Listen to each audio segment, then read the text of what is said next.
नमस्कार विद्यार्थी मित्रांनो, महात्मा गांधी विद्या मंदिर नाशिक संचलित e learning process for the year 2020-21. आपला विषय आहे book keeping and accountancy standard 11th commerce. माझं नाव आहे ठाकोर CD. आपलं प्रकरण चालू आहे लेजर. आता आपण पाहणार आहोत recording procedure. The process of recording transactions in the ledger involves the following steps. जेव्हा जर्नलवरून जेव्हा आपण लेजरमध्ये त्याची एंट्री करतो तर कोणत्या कोणत्या स्टेप्स आपल्याला फॉलो कराव्या लागतात ते आपण आता पाहणार आहोत. Number 1, from the journal entries ledger posting is to be done. जर्नलच्या सगळ्यात पहिली जे व्यवहार घडतो, व्यवहार घडल्यानंतर सगळ्यात पहिली एंट्री होते कुठं? जर्नलमध्ये, आणि जर्नलमधनं लेजरमध्ये त्याची एंट्री केली जात असते. Number 2, open the necessary ledger accounts with proper headings. आणि जेव्हा लेजरमध्ये त्याची एंट्री होते तर लेजरमध्ये सगळ्यात पहिले जे आपल्याला अकाउंट आहेत ते क्रिएट करावे लागतात, आखावे लागतात, आणि मग त्याची एंट्री तिथं केली जात असते. Number 3, if the opening balance of ledger account is given.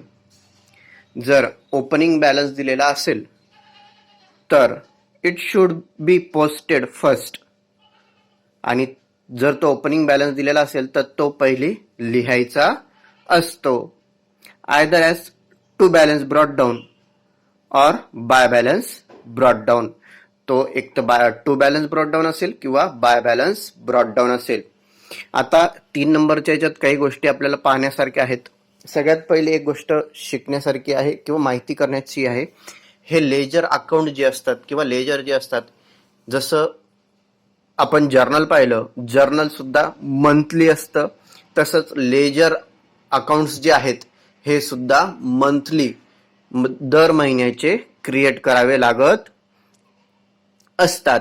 तर जर मागच्या महिन्याचा जो बॅलन्स आपल्याला सांगितलेला आहे, ओपनिंग बॅलन्स जो सांगितलेला आहे, ओपनिंग बॅलन्स म्हणजे काय? जो मागच्या महिन्यात क्लोजिंग होता, जी टोटल केली आपण मागच्या महिन्याची, ती ह्या महिन्यामध्ये जो बॅलन्स असेल, जो डिफरन्स असेल, तो डिफरन्सचा बॅलन्स जो असेल तो चालू महिन्यात आपण तो घेतो हिशोबात.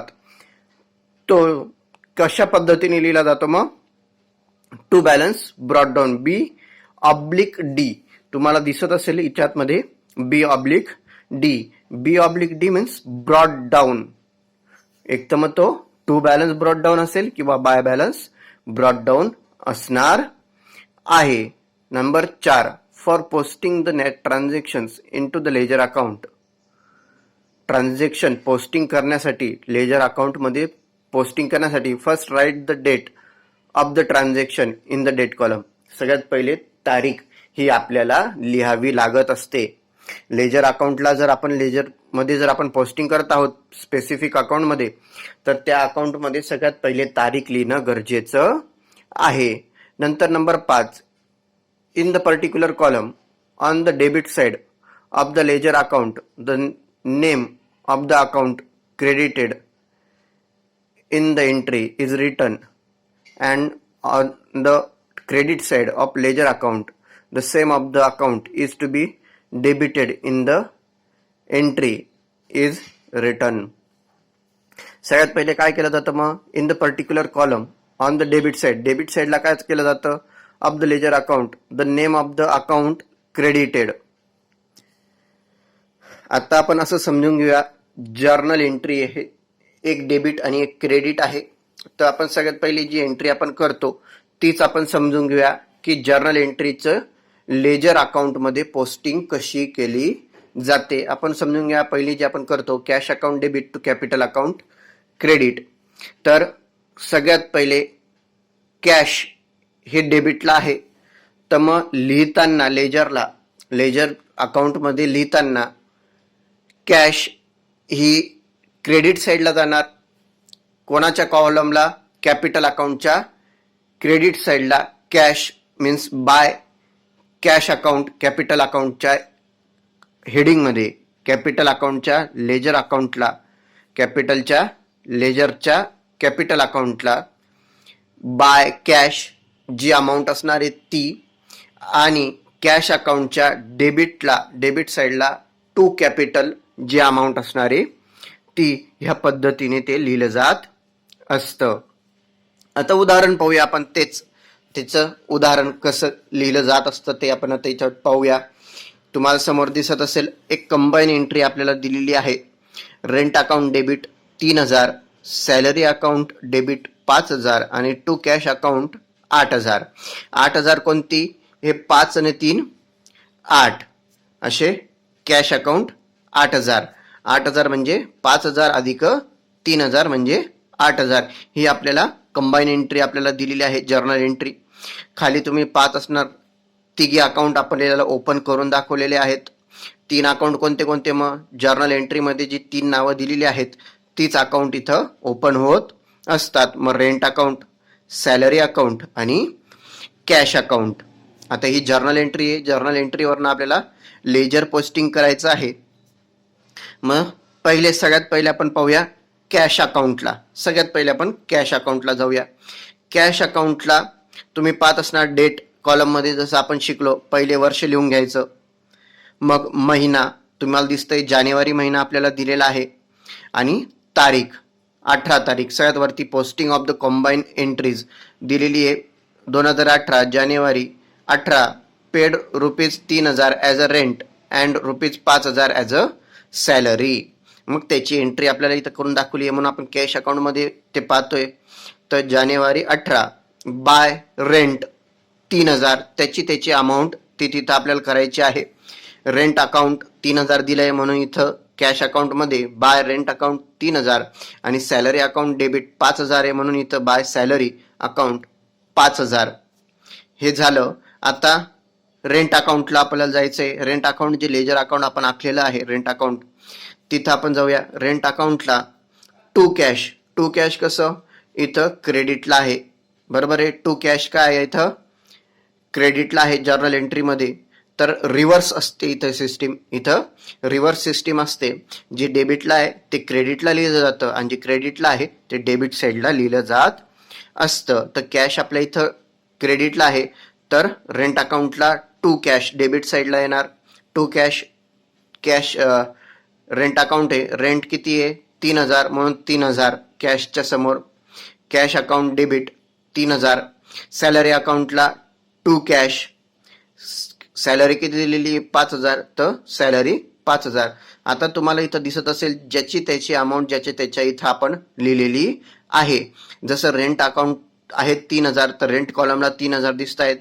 सॅलरी जर 5,000 आहे ते इथं बी आपल्याला 5,000 दिसते, आणि कॅश आहे 8,000, तर इथं 5 आणि 3 8,000 आपल्याला ते दिसत आहेत. इथं टोटली रिव्हर्स सिस्टीम असते. जे डेबिट आहे ते क्रेडिट साईडला, आणि जे क्रेडिट आहे ते डेबिट साईडला लिहिलं जात असतं. पुढचं आहे balancing of the ledger account. Balancing म्हणजे टोटलिंग. साध्या भाषेत आपण म्हणू शकतो बॅलन्स कसं करायचं, टोटल कशी करत असतात लेजर अकाउंटची. To take the totals of both the sides, debit आणि क्रेडिट. पहिली दोघी बाजूंची, डेबिटची बी आणि क्रेडिट साईडची बी, दोघींची टोटल सगळ्यात पहिले करा. नंतर 2 number, find out the difference between the both the sides. मग डेबिट आणि क्रेडिटमध्ये कमी जास्त बेरीज वजाबाकी करा. मोठ्यातनं छोटी अमाऊंट वजा करून घ्या. जो फरक येणार तो पहा. Number 3, if the debit side total is more than the credit side. जर डेबिट साइडची टोटल जास्त असेल क्रेडिट साइडच्या टोटलपेक्षा, then difference will be shown on credit side. जर डेबिट साइडची जर जास्त असेल तर क्रेडिट साइडची ज्या बाजूची टोटल कमी असेल त्या साइडला तो फरक लिहिला जात असतो. By balance carried down. जर क्रेडिट साइडची टोटल कमी असेल तर क्रेडिट साइडला काय म्हणून तो फरक लिहिला जाईल? By balance carried down. जसं आपण ब्रॉड डाऊन पाहिलं तसं C/D कॅरीड डाऊन, तो फरक होडून घ्यायचा असतो.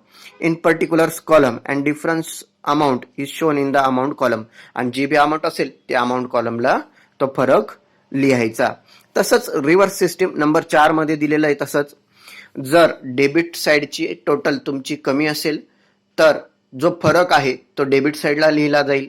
काय म्हणून? टू बॅलन्स कॅरीड डाऊन म्हणून, आणि अमाऊंट कॉलमला त्याची ती अमाऊंट जी बी असेल ती लिहिली जात असेल. Number 5, the closing balances of different ledger accounts are shown on opening balances for the next period. जसं मी तुम्हाला सांगितलं होतं की आत्ता जी टोटल आपण केली, बाय बॅलन्स कॅरीड डाऊन केलं, ते ह्या महिन्याचं, मग पुढच्या महिन्यात जो कॅरीड डाऊन असणार आहे तो पुढच्या महिन्यात जाऊन ब्रॉड डाऊन बनणार आहे. ब्रॉड डाऊन म्हणून आपण ते लिहिणार आहे आणि ते ॲज अ ओपनिंग बॅलन्स म्हणून ते दर्शवणार आहे. Closing balance shown on debit side of the ledger account will be shown as a opening balance on the credit side at the beginning of the period by balance brought down. आता इथं जसं मी reverse system बोललो, जर तुमचं carried down debit साईडला असेल, काय म्हणतोय मी लक्षात ठेवा, जर तुमचं carried down by balance carried down जर डेबिट साईडला असेल तर ब्रॉड डाऊन तुम्ही क्रेडिट साईडला लिहिणार, तर तुम्ही क्रेडिट साईडला लिहिणार. आणि जर तुमचं क्रेडिट साईडला असेल तर तुम्ही डेबिट साईडला बाय बॅलन्स ब्रॉड डाऊन हे लिहिणार आहात. पुढचं आहे प्रिपरेशन ऑफ ट्रायल बॅलन्स. आता ही तिसरी स्टेज आपण असं म्हणू शकतो डायरेक्टली. पहिली स्टेज कोणती? जर्नल. जो व्यवहार घडतो, व्यवहार घडल्यानंतर सगळ्यात पहिले कुठे लिहिला जातो? जर्नलमध्ये. जर्नलमधनं लेजरमध्ये आणि लेजरमधनं लेजरच्या मदतीने ट्रायल बॅलन्स हा तयार केला जात असतो. कोणाच्या मदतीने? लेजर अकाउंटच्या मदतीने ट्रायल बॅलन्स तयार केला जात असतो. A trial balance is an abstract or list of the all ledger accounts as on a specific date showing a debit and credit balances of all the ledger accounts. तुमची total debit किती, credit किती, बरोबर आहे, डेबिटचा balance काय, क्रेडिटचा balance काय, प्रत्येक अकाउंटचा तो रिपोर्ट करत असतो ledger account. Usually trial balance is prepared at the end of an financial year. आता आपण पाहिलं की जर्नल मंथली असतं, लेजर महिन्याचे महिने प्रत्येक महिन्याला वेगवेगळं असतं, पण ट्रायल बॅलन्स हा पूर्ण वर्षभराचा एकदम बनवला जातो. म्हणजे जर्नल आणि लेजर मंथली आणि ट्रायल बॅलन्स इयरली तयार केला जातो. However, it can be prepared periodically dependent upon requirements of the business. आणि ट्रायल बॅलन्स कसा तयार केला जातो? बिझनेसचे जे व्यवहार घडले आहेत आणि व्यवसायाचे जे रिक्वायरमेंट्स आहेत त्या पद्धतीने त्या काळामध्ये ट्रायल बॅलन्स तयार करू शकतात किंवा केला जात असतो. It is prepared ascertain the arithmetical accuracy of the books of accounts. Trial balance का तयार केला जातो? की असर्टनमेंट ऑफ अ अरिथमॅटिकल ॲक्युरेसी. तुम्ही जे गणित केलंय, जे तुम्ही मांडणी केलेली आहे ती तुमची बरोबर आहे का? जे टोटलिंग तुम्ही केलेले आहेत, ज्या तुम्ही बेरजा केलेल्या आहेत त्या बेरजा बरोबर आहेत का चुकीच्या आहेत, हे बघण्यासाठी तुमची जे व्यवहार तुम्ही लिहिले आहेत ते बरोबर लिहिले आहेत का चुकीचे, हे सगळं माहिती घेण्यासाठी ट्रायल बॅलन्स तयार केला जात असतो. मग त्याच्यात दोन प्रकार दिलेत, एक आहे ग्रॉस ट्रायल बॅलन्स आणि दुसरा आहे नेट ट्रायल बॅलन्स. हे दोन प्रकार आपल्याला दिलेले आहेत. नंतर आहे methods of preparing trial balance. Trial balance तयार करण्याच्या दोन मेथड आपल्याला दिलेल्या आहेत. Number 1 vertical or journal form of trial balance आणि दुसरा आहे horizontal or ledger form of trial balance.